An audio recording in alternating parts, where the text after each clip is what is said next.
Thank you very much. Good evening, ladies and gentlemen, and welcome to yet another lecture presentation from the Stanford Juggling Research Institute. My name is Rick Rubenstein, mentor of such patterns as Mills Mess and Brooks Barrage. This is NeilFred Picciotto, mad scientist currently researching multi-club simultaneity matrices. And this is the founder of the Institute, Dr. Martin Frost. Now, thank you. Now, at SJRI, our mission is to bridge the gap between the impossible and the merely incomprehensible. By combining advanced juggling technique with obscure pseudoscientific jargon, we create juggling patterns that no other jugglers in the entire world understand or care about.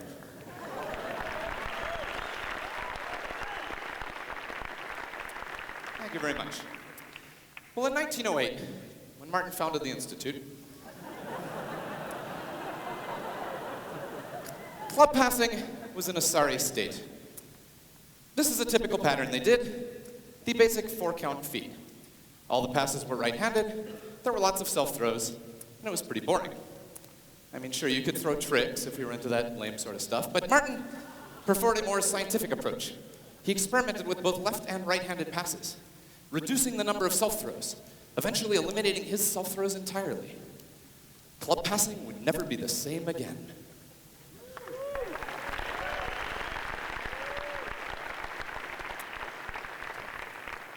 Still pretty much looked the same. Well, then Martin invented a pattern now known around the world as Martin's Madness. Now, any of you who know anything at all about club passing will, of course, already know how this works, but for the sake of the judges, I'll explain. Martin is doing extreme and middle diagonal throws in a repeating 12-count A-B-B-A cycle, separated by alternating hand acrosses and hand across cells, while Fred and I are simply doing the straight half of a Jim's 3-count, but as you can see, 7 counts out of phase. Now, in theory, it should be possible to, we'll just throw out that data point, doesn't really matter. In theory, it should be possible to change feeders once every 6 counts, or half cycle of the madness, so that Martin would feed for 6 counts, then it would be Fred's turn for 6 counts, and so on and so forth. That was not a drop.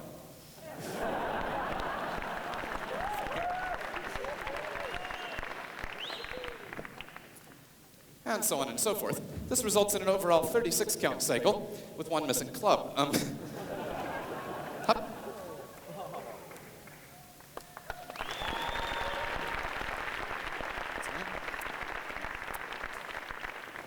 Don't worry about the drops. One of the advantages to being a research institute rather than a performing act, the drops don't really matter as long as our Pentagon funding keeps coming through. Well, every new juggling pattern begins as a theory. Unfortunately, sometimes the theory turns out to have a fatal flaw.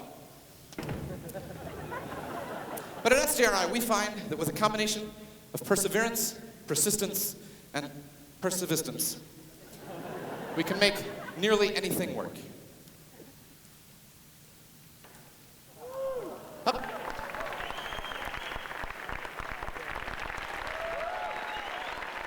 you. For his mad scientist dissertation, Fred has been experimenting with a radical new variant on the basic 4-count feed. Let's do a quick review of the basic 4-count feed here. Now, Fred's concept was to change Martin's pattern from a 4-count to a 3-count, resulting in the following highly unusual sequence of passes. Martin, Rick, Martin, Rick, Martin.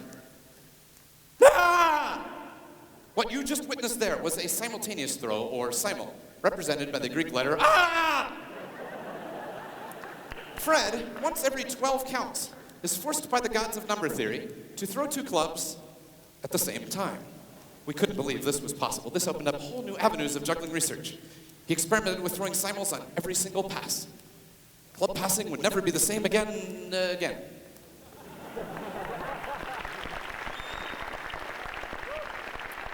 you. Well, SJRI is a typical academic institution, and so of course our actions are governed largely by petty jealousy. So as soon as Fred had invented the simul, Martin and I immediately set out to steal the credit. With this pattern, the simul drop. sorry, the uphill hand so that the diagonal is, you're right, got it.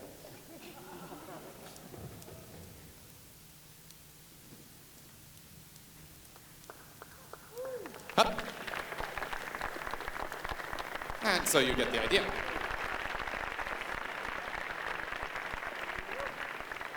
At the count of 3, deep breath. 1, 2, 3. Well, throwing 2 clubs simultaneously is scientifically interesting, but throwing 3 at once would be wicked cool.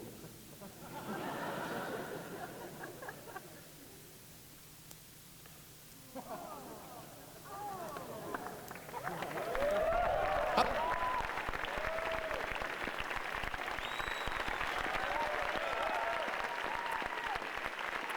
Thank you very much. Well, we've demonstrated a number of patterns using only 3 clubs per person. Naturally, you're wondering if we're going to do any using more than 9 clubs. Well, we could, of course, show you the traditional right-handed 10-club feed, but you've already seen that, so instead we'll show you the SJRI 10-club feed. Up.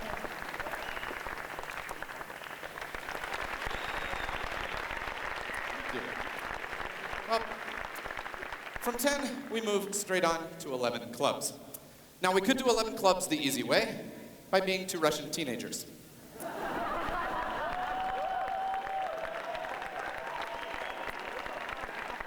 But instead, we're going to attempt the rare and difficult 11 club, 1 count, elderly American feed.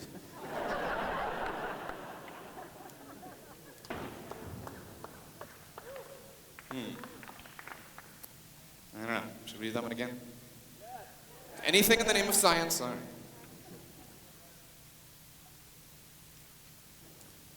Up. That was mine.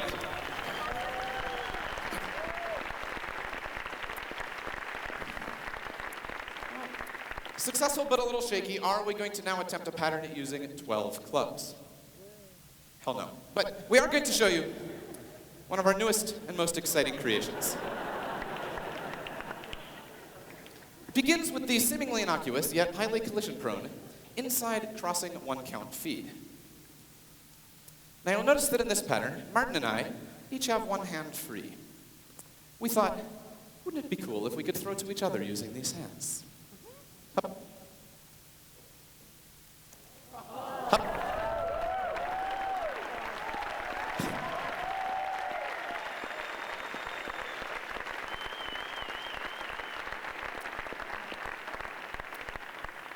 We are nearing our conclusion. Martin and Fred are now going to demonstrate a 2-person pattern, which strikes a perfect balance between beauty and abject terror. Martin must throw with extreme precision to avoid hitting not only Fred's clubs, but his majestic nose.